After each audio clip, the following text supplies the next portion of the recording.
and welcome back to the next episode of hashtag Every Role Matters Roundtable. I am so thankful to have these two lovely guests with me for this episode. I have with me Michael Sinclair and Dr. Alfie, and I'm going to have them introduce themselves, and then I will introduce our theme. Why don't, Michael, you go first? Like Fenway said, I'm Michael Sinclair II. I go by Michael Crits everywhere if you've followed my stuff. I'm a professional TTRPG role player / kind of actor. And I also stream sporadically from time to time as a casual variety streamer. And I am a computer science student currently and a former Navy corpsman, so a veteran. That's me, probably in a nutshell. Fantastic. And Dr. Alfie? Hi, my name is Dr. Alfie Breland Noble. It's such a pleasure to be here with you, Fenway, and with you, Michael. And I'm a psychologist by training and have spent about the last probably 20 years or so studying and really trying to address mental health disparities for diverse communities of young people, particularly teenagers and young adults. That's my passion. That's where my passion is. And my work is really all about making sure that all young people know that there's a space for them within the mental health field, that they deserve more than anything optimal mental health. So I run two organizations one is the AAKOMA Project, which is my nonprofit. We do suicide prevention work as well. The second is I have a podcast that's focused on the same topics, BIPOC, queer, LGBTQ young people of diverse backgrounds, called Couched in Color. And again, it's just a pleasure to be here with you both. Thank you very much, Dr. Alfie.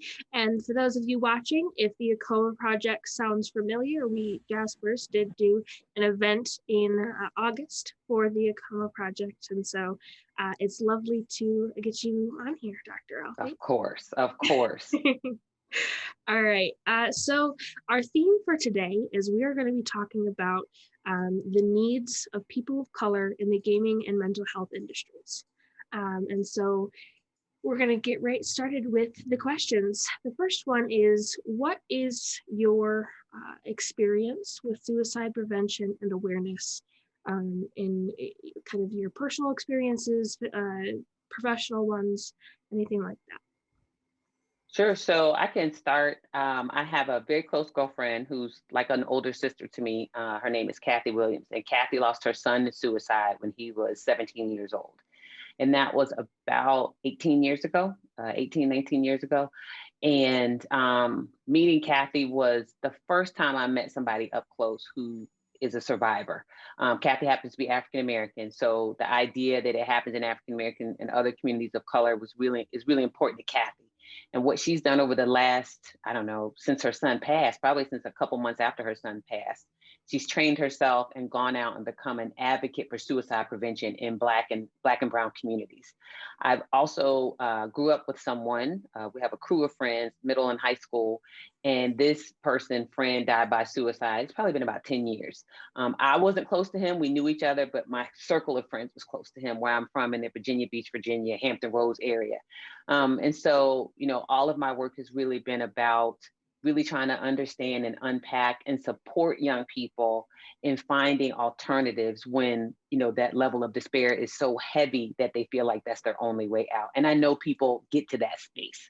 And so that's my experience with it, as well as having researched it for a number of years, having written a book that includes some of those principles as well. Absolutely. Yeah.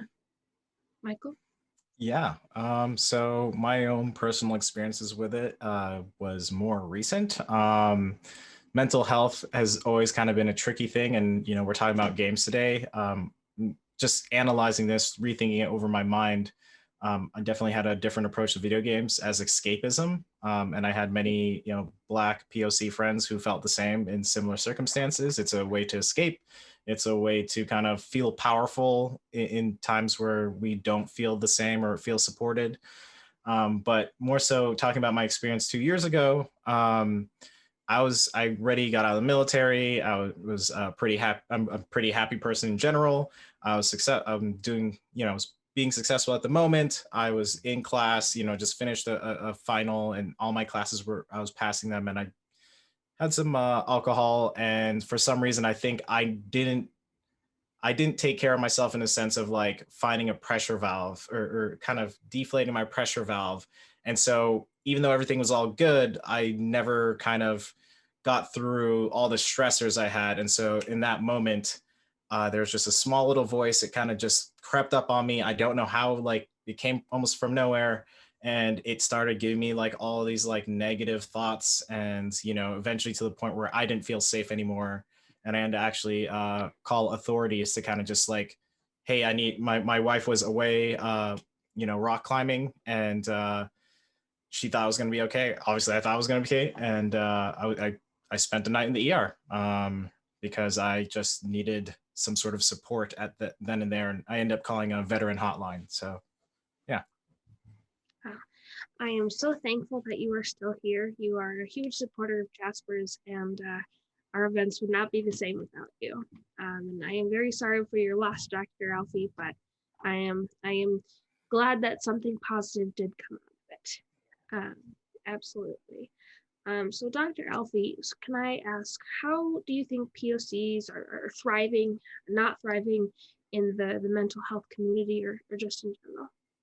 So the biggest thing I would say is I always start by giving kudos to millennials specifically, because millennials are the young people who are particularly who are of color, are in that age group. And I would say they're white peers as well, where they're very open in terms of talking about mental health, much more so than other generations, like my generation. I'm Gen X, or even somewhat Gen Z. It's the millennials who are just kind of like, therapy is dope, my mental health matters. Like they're like right there. So I have to start there and say that's where that's the population of young people I see sort of thriving. So young people between like say 25 and 40. I think that where we're struggling is, one, there's not enough of us who look like me, who are of color, who are providers in this space. And I think that's not news to anybody. So if you are of color, or if you want somebody who's of color, it's really hard to find someone, particularly if you live in places. I used to live in Michigan when I started my career. I worked at a clinic, and I feel like at that clinic, we were in a place called AAKOMA, Michigan, which is right border to Lansing. For people who know where Michigan State is, East Lansing. Actually, yeah, East Lansing. And for the time that I worked there, I asked people to guess, how many Black people do you think I treated? I worked there one day a week for 2 years, and I treated 5 Black people for 8 hours a day, one day a week, 8 hours a week, I'm sorry, for 2 years. And I had 5 Black people come through that clinic. And the clinic was owned by 2 African Americans, both had PhDs, and their daughter had a PhD. And so, and it's very multiracial, multidisciplinary. So that's where I see and that was literally 20 years ago, right? So that's where we're not thriving, is we're not getting access to the care because we don't see people who look like us, who make us feel comfortable. One thing that I heard Michael say that just made me ecstatic was that he called a veteran hotline.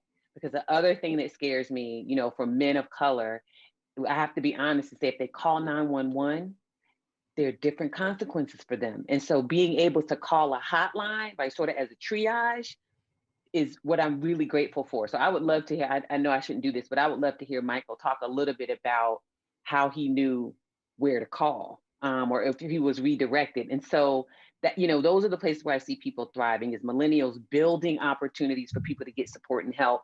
But where we're struggling is still not enough. So I want to praise all the people who are doing the work, but there's still not enough of us out here. And there's still so many young people who don't have coping skills, who've never had conversations about mental health and mental illness in communities of color or marginalized communities. And so, like Michael said, you feeling stuff, and you're like, well, what is this, right? But fortunately, he was smart enough to know I need to get some help. There's so many people out there. It's not about smart or not smart, but they don't know. Like, I don't know what I'm dealing with. So that's why I would say we're thriving and kind of struggling at the same time. Yeah. Absolutely. Go ahead, Michael. Yeah. Just to quickly respond to Dr. Alfie. So before I got out of the service, there was many things I was doing. 2 years before I got out, I was already in college, and I was also trying to adjust or adapt to civilians. I saw a lot of veterans who were very bitter against civilians, and I didn't want that to be me, because I noticed that they went down paths that, just a lot of rage. They weren't able to kind of uplift themselves to a more positive place. So I saw that trend and I decided to make action from that. So before I got out, I got in touch with vet centers. So vet centers are a great place and resource. I was trying to be preventative about my PTSD care. Nothing had really shown up in any form or fashion, but I was just like, I think I just need to address this and kind of just vent this out because I've seen what it looks like on the other side when you don't. So because I had access to that, and one of my therapists there had given me like the veteran hotline, and someone has talked to me about like the general veteran hotline type of things. And I was a Navy corpsman, like a former medic. So like, I know that in general, most of these things work.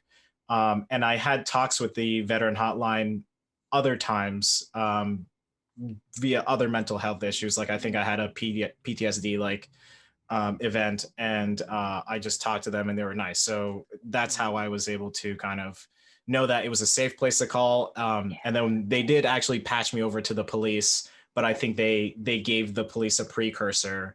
And I think I did mention when I was in that panic state, I'm like, please mention I'm a person of color. Let them know that I do have a weapon in the house. It's locked up. It's put away, you know, but I'm not a threat. Like I just want to be helped and I want to be safe. And so luckily I was in the right mind frame, at least to actually do that at the time. Should I answer this question that you had for me, Fenway? Absolutely. Sure. Do you want to deliver it and then I'll speak into it? Absolutely. So, Michael, I would like to ask you specifically about the gaming community and kind of where POCs are thriving and not thriving in that community as well. Sure. I think the gaming community, I think we're starting to see some small trends, or at least I can only talk from my observation and perspectives. I'm starting to see some small trends that are positive in the sense of we're getting a little bit more traction. It definitely can do better. The delta of where it is and where it should be is very large still, but I think that there's a little bit of traction there, but there's still a lot of work to be done. I think that and I think, you know, some people feel like the work is done, you know, not like people of color, but, you know, other folks who are privileged. They're like, okay, we talked about this, we're good to go. Like they're getting a little bit of traction, we can leave them to their own devices. And that's not the case. You know, seeing some people on social media, I'm not gonna say who it is or what, but like, we're starting to notice that, hey, we are getting work, but some of that work we're not being paid for that work. Where some of our people who are in the similar fields who look different from us are getting paid for the same work.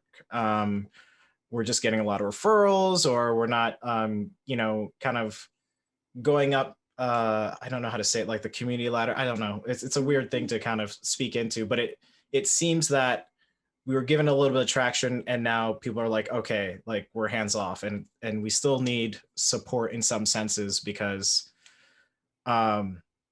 it's becoming more of a fad, or like we're becoming like I hate to like refer to it, but it's like what I feel personally, like we're becoming like a hot commodity, right? We're like, oh, right now the topic of, Black people or POCs are really hot right now. We should start getting these people on.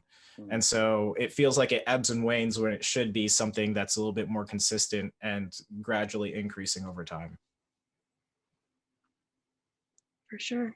Dr. Alfie, do you have anything to say on that? Just Michael's super, I don't want to come out the wrong way, Michael, but so thoughtful and articulate about these issues. So of course he's articulate in general, but just so articulate about these issues specifically. So I just appreciate that because it is a struggle. And it is difficult for people to manage. Like, I just think about how it must feel. Like we have that in my field too, where you're doing the same work, but you see people. I always tell young people that I work with, it's like, if you're a person of color and you're looking at your career trajectory, you might be sometimes looking at your white peers and feel like their trajectory is like this, and you feel like yours is more like this. And you're like, well, like, I don't understand what's that, which, like Michael said, the delta. Why is that? Some of that structural racism, right? Some of that's implicit bias, it's all these things. But I think the toll that it takes on us, particularly folks in the gaming community when you would think it should be an equal playing field. You know what I mean? Because it's gaming. And so if you have the skill, you should move up. But I think he's just speaking to how those stressors can be really difficult on people. And so the fact that we're having this conversation and you're facilitating at Fenway, demonstrates your authority as an authentic ally, giving Michael as a person of color and me as a person of color space. That's beautiful modeling, right? So if people see that, then they're like, oh, this is how you do it. So those are my thoughts, just how articulate he is about the issues and how wonderful it is for you as an ally to like be authentic and create space for this.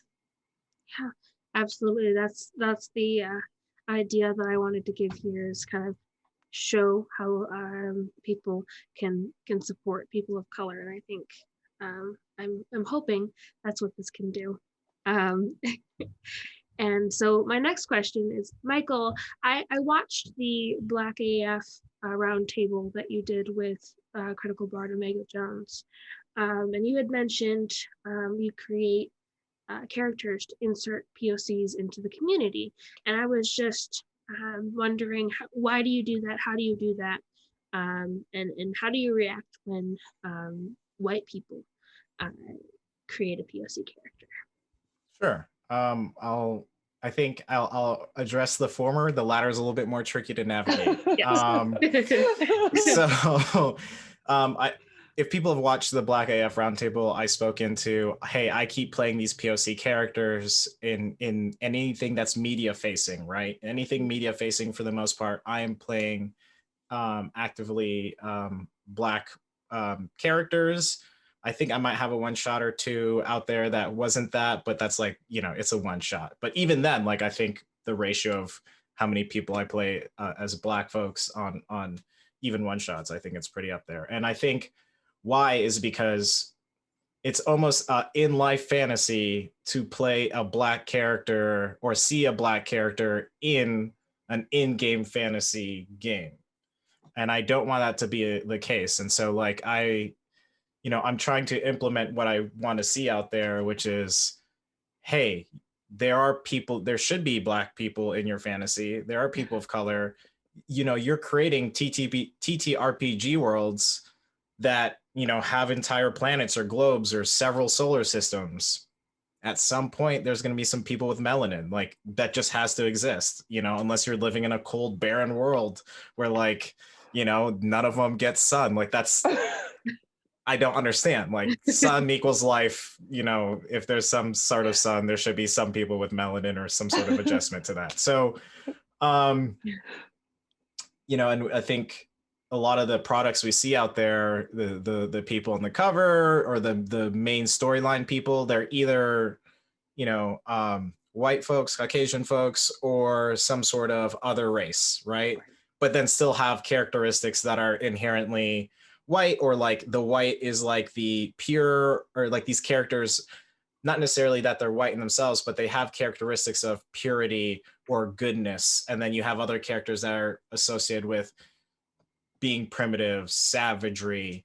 And those have traits. If you look at it, open up a book and see how, people back then referred to Black folks, and then you compare that with certain races or classes, you'll see, a correlation there or a connection. So I think making complex Black characters, create a robust experience for people who enjoy the content, and therefore, hopefully, it kind of starts getting their gears going about having more people of color or Black folks in their fantasies, and them being a whole person with the all the dimensions of struggle, of love, of conquering their challenges, of even being holy, like the whole spectrum, right? Because we are a whole spectrum of people. So that's the reason I think why I play Black folks in most of the media facing roles that I've been getting, because I definitely just want to see it to be normal that there are Black folks in these games, because they should be there.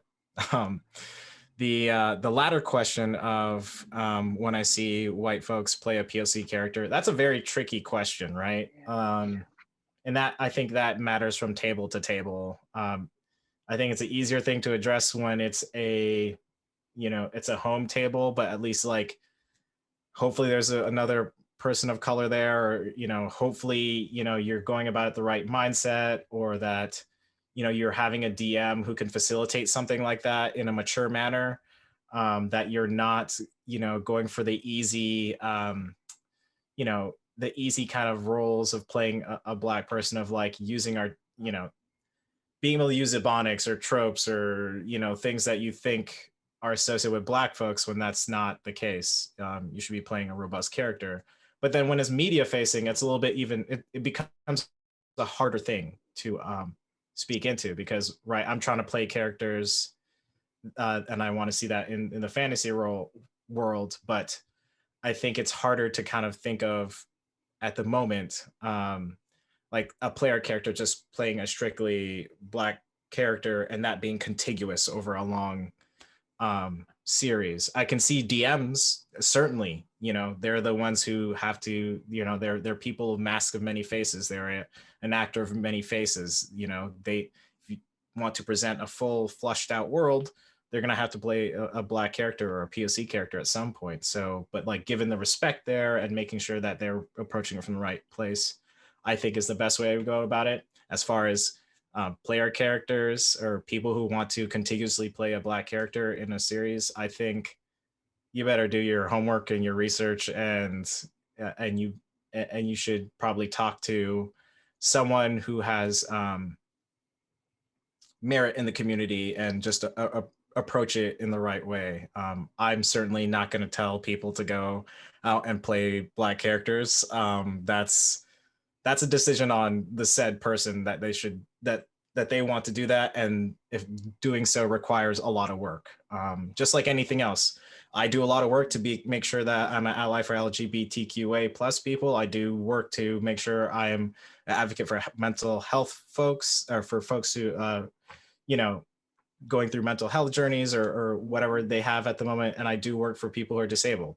It requires work. It's not going to be an easy, like, I'm going to suit up for, every session for a couple hours and play like a black character. That's not how that works. Yeah. And stay in, from what I learned in the Black AF Roundtable, stay away from the stereotypes. Yeah. The tropes, those sorts of things. If that's the decision that they choose to make. Dr. Alfie, did you have something to say? Well, I don't know if it's related, but as you're talking, I'm relating this to things that, are in the world that I live in and that I recognize. And so I remember one of the Star Wars movies, Jar Jar Binks, how people went nuts about the stereotypes of Jar. And at first, I love Star Wars, but I remember seeing it and thinking, yeah, I can see why people would be upset about that. But the fact that it had to get past multiple layers of people, and like nobody caught how stereotypical it was, like the way that he talked, the way, the hair, well, not hair, but whatever was on his head, the way it looked. That's the kind of stuff that I'm not fascinated by in a good way. I just wonder, how does it get past all those layers? And like, it occurs to no one that this is not necessarily a good thing. Or I think about, like I said, I'm Gen X. And so thinking historically about some other places where I've seen some of these stereotypes show up, I can remember, now this is like kind of going way out there, but I remember years ago, there was a woman who wrote an article about, she was flabbergasted. This was a white woman. She was flabbergasted when she took her child to shop for Power Rangers dolls. And the white Power Ranger doll was more expensive than the black Power Ranger doll. And she was like, that's racist. And, some of us are kind of like, really? You think? Right? Like, she's like, the fact that it never occurred to her that that was a thing, because it was completely outside of her, right? It was completely outside of her vision. And so just listening to Michael, I'm like, yep. And like, just, so it's, for me, one thing I'm happy about is that so many more people are coming around to this and starting to ask themselves the question, like the whole brouhaha that came up about my daughter, Big Mouth on Netflix, where there was a biracial character, cartoon is animated, and there was a white woman voicing her. And then after George Floyd, she said, yeah, maybe I shouldn't be taking this job from a person who's actually with lived experience as a person of color. And then another person took over the job. Now I have to be honest, they don't sound no different to me, because my daughter was playing, she was like, I'm not sure about the new. I was like, girl, that sounds like the same person. So, but it's the awakening. And so as long as there are people out there like Michael who are saying, let me explain to you why this is not okay to just kind of suit up for 10 minutes and then take it back off and you're done. And to hear him articulate, even as a person of color, there are points of privilege that he recognizes that he has in terms of physical ability status, right? Sexual orientation and gender identification. The more people can see that, I think it really, just even him articulating it, when people listen to this, they're gonna feel seen. Even if they're white and LGBTQ, they're gonna say, oh, okay, he's gonna ride for me. And that's what's important. We need more people who are at least gonna take the time to think before they do stuff, right? And really try to acknowledge what their privilege is. That's what helps the rest of us with our mental health. When people who have privilege, whatever that privilege is, make a concerted effort to think about their privilege and then try to do something better on behalf of the people who don't have whatever that particular point of privilege is. Yeah, absolutely. And just a quick, and I think it's something that maybe other millennials have experienced. We grew up with Power Rangers. It's just a weird thing, but it's a powerful thing that I've still, held on to for a long time. When we were playing make-believe in the sandbox, when we didn't have, all the access to electronics like we have, we played like Power Rangers tag or something like that. And, if I tried to be the Green Ranger, the Blue Ranger, or the Red, that didn't fly with the group. They're always like, you're the Black Ranger. And it would never, I never once, I don't even think that I played on the playground that I was not that, if we were playing something that way. So. Right, and that's so limiting, right? And it's the kids. What is their exposure that the only way they can see you is as the Black Power Ranger? And there's nothing wrong with that, but like, be imaginative, like use your imagination. Like maybe there's something about me where I have qualities like the Pink Ranger or the White Ranger or whatever the other, the Red Ranger or whatever, or maybe they all form together. That's what I remember. They turn to this one big thing. Maybe I'm that one, right? So sometimes I'm switching genres a little bit. I'm Transformers generation. I want to be Optimus Prime. Don't stick me. I want to be Bumblebee. I want to be Optimus because it's like I'm the leader. So have some vision and imagination. But I think, Michael, what you do when you share that is you help people understand how wrong it is to pigeonhole you, right? That's not right. Don't do that. And that's hurtful, right? You walk away. Why do I always got to be the Black Power Ranger, right? There's nothing wrong with being Black, but I want to be something else. So. Yeah. Yep. And after that fantastic point, that is where part 1 of this episode is going to end. Make sure to check out part 2. It'll be out in a little while, but we're going to do outros real quick. So we'll start, make sure that people know where they can find you, websites, projects, all those sorts of things. And this time we'll start with Dr. Alfie. All right, so I'm on almost all socials. I'm on Instagram, Twitter, nobody does LinkedIn, that's old people I know. LinkedIn, and Facebook, although I'm not really good with Facebook. And that's at Dr. Alfie, D as in David, R as in Rabbit, Alfiee, it's all one word. So my kids tease and say it's Drouthy.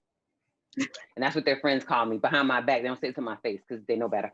But it's Drouthy. And then I also am on Couched in Color, all like a couch, ED, in color, Couched in Color, all one word, on Twitter, Couched in Color Pod. You add the word pod for podcast, on Instagram. And then my nonprofit is AAKOMA Project, AAK as in kite, OMA, AAKOMA Project, all one word, .org, and that's the handle that all mushed together across all socials. And then dralfie.com is where you can find me and watch stuff that I do. I think that's it. Nice. Michael. Yeah, so again, I'm Michael Sinclair II. I go by Michael Crits everywhere, which includes Twitter. I don't use Instagram a lot, so I'm sorry. I'm just not I don't go out and I do a lot of adventuring. I do snowboarding and skiing and stuff, which I probably should take pictures of that. And rock climbing, but I get lazy. I just want to have fun and go home and take a shower and drink a beer. Anyway, and then I'm on Twitch as Michael Crits, which I'm a little bit more present on. It's inconsistent. I'm in school. I'm a computer science major, like I said before, and I've actually been doing a lot of study hall streams where I work on homework and I talk about maybe current news or politics or the happenings of the world while I do Twitch stuff, because I have ADHD and I think it's actually worked out really great to keep me on task, but I have enough like things to do on the side. And then TTRPGs, catch me on Fate4 Academy podcast that every episode drops every Friday. I have a bunch of work out there with like looking for more. You can check out the Black AF Roundtable, the Motherlands, which we wrapped up season 1 not too long ago. And you can check that out. And then there's various things down the pipeline that I can't speak into, but just check out my Twitter. Absolutely, yes. Make sure that you check both of these people out. They are amazing, and all of their work is fantastic. And you will see Michael on Jasper's Game Day streams upcoming, hopefully. I haven't got him confirmed yet, but and then hopefully we can get Dr. Alfie on for another interview for upcoming Jasper stuff as well. But I am Fenway Jones, also known as Fenway the Teen DM on Twitter, and then Jasper's Game Day on all of social medias. Thank you for watching this episode. Make sure to look out for part 2. And remember, 1, you are not a critical failure, and 2, you do not have to roll initiative alone. Thank you, everyone. Bye. Thanks.